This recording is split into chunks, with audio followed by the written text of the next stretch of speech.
And welcome back to Football Hotbed Television. Your host, Brandon O'Doy. Listen, a wonderful day here at Hard Rock Stadium. The Canes sneak out of here with a victory, 44-28. Let's take you to the highlights.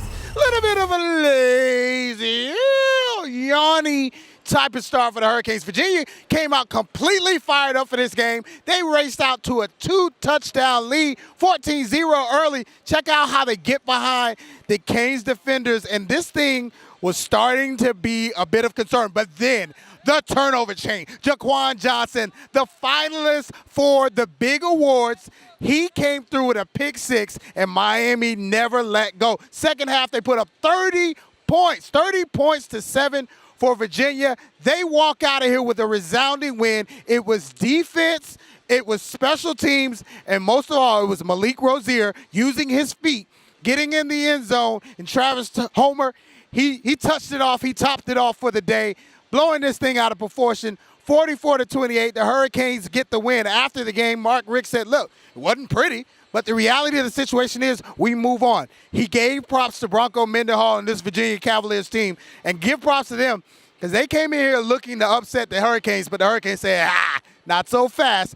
They move on to Pittsburgh next week on the road. That'll be a tricky game before the ACC Championship on December 2nd. Football Hotbed will be in Charlotte. Now, high school football, man, round 2 of the playoffs. Let's go to Trash Powell, the Mecca. Miami Northwestern, Miami Central. Listen, you're talking about the Blue Bloods in Miami-Dade County, but this one was all Miami Northwestern. 28-0, they get up. Look at Tutu Atwell racing to the end zone, touchdown, 28-0, going into the fourth quarter. But wait, remember what? It's not over till it's over.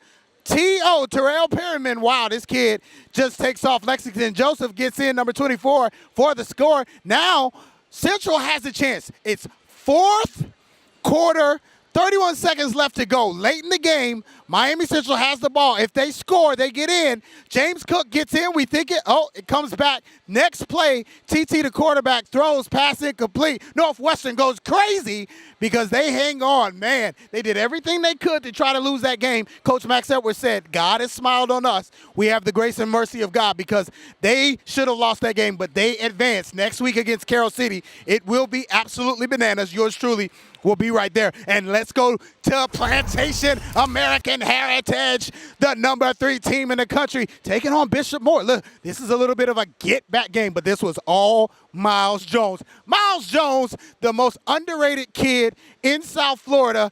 He takes it all the way back for a kick return. Then he breaks for a running touchdown. He had over 300 total offensive yards for the day, and they roll. Heritage Patriots move on to the next round. Let's go down to Tropical Park. The Explorers from Columbus host South Dade, but this one was all Columbus.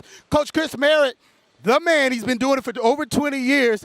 They get the job done, and their running game was really what was the key to this game. But I got to salute Tyreek Stevenson, number 7. Watch this big hit. Boom! Wow, this kid's going to be a real big-time player at the next level. But the Explorers will now meet in the state semifinals. And who will they meet? They will meet none other than Miami High. Miami High in a wild game down at Southridge. Mark Pope made awesome, excellent plays. Check this out. This kid is going to be something right here at the U, but it was not enough. Johnny Ford, most importantly, kept this Miami High team in the game, and the reality of the situation is it came down to a goal line stand on 4th down. They couldn't get in. Miami High advances. Look at this celebration. It was wonderful. And finally, let's head up to Fort Lauderdale. St. Thomas Aquinas, not nationally ranked anymore, but they take on West Broward. And listen, this was all Raiders. Check out Derek Wingo, the sophomore with the arm. Wow, amazing. Just an excellent day for the Raiders. West Broward, they did get in. They scored. Shout out to Coach Monty Dilworth. In his season over there, they did really well getting to the second round. But this was all St. Thomas. Daniel Carter on the ground, marching, running. All Raiders. They finish up. So we send it back to Hard Rock. Listen, it was a wonderful day here. The Hurricanes get out. A win is a win. It doesn't matter. They now go to Pittsburgh. And so this is all about maintaining their position, continuing to survive, and get to the ACC championship. Give yourself a chance to play for a national championship. But until then, enjoy your Thanksgiving from all of us at Football Hotbed. It's a hotbed world, and we'll see you next week.